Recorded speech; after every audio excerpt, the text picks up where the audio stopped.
কথা বলি।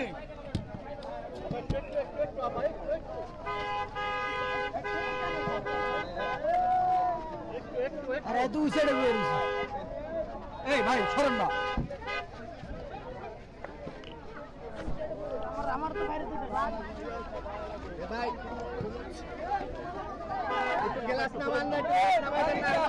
আরে হালকা গ্লাস নামান না ভাইয়া, গ্লাস নামান ভাই, গ্লাস নামান না, একটু গ্লাস নামান।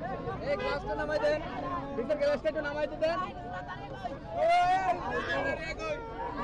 গ্লাস একটু গ্লাস নামান, ভিতরে গ্লাসটা একটু নামাই দেন। নামান না ভাই,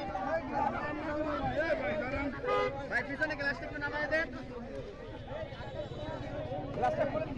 কালকে ভাটা থানার যে আয়ু ছিল, সে যে ইনভেস্টিগেশন করার কথা ছিল, ইনভেস্টিগেশন করে সে রিপোর্ট দাখিল করেছে কোর্টে, এবং কোর্ট ওই রিপোর্টের উপর বেস করে, এবং তারা যখন দেখে যে এই পুরো সময়টা জুড়েই সে বেসিক্যালি ছিল কানাডাতে, তার ওইখানে শো ছিল, আদালত থেকে আজকে সকালে যখন রায় আসে, আন্টি মানে ফারিয়াপুর মা, সে অলরেডি অন দ্য ওয়েতে আছে, হয়তো আর 10 মিনিটের ভিতরে সেও চলে আসবে।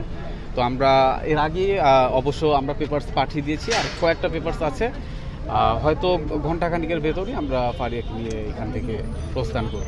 এইটা আসলে একটা হয়রানিমূলক মামলা, এটা পরিষ্কার এবং স্পষ্ট যে যখনই এই ঘটনা ঘটে, দেখেন এখন কিন্তু সর্বস্তরের মানুষ চলে এসেছে এবং তার পক্ষে কথা বলছে, এবং আমরা কখনোই চাই না যে একজন আর্টিস্টকে এইভাবে করে আসলে হয়রানির শিকার করা হোক।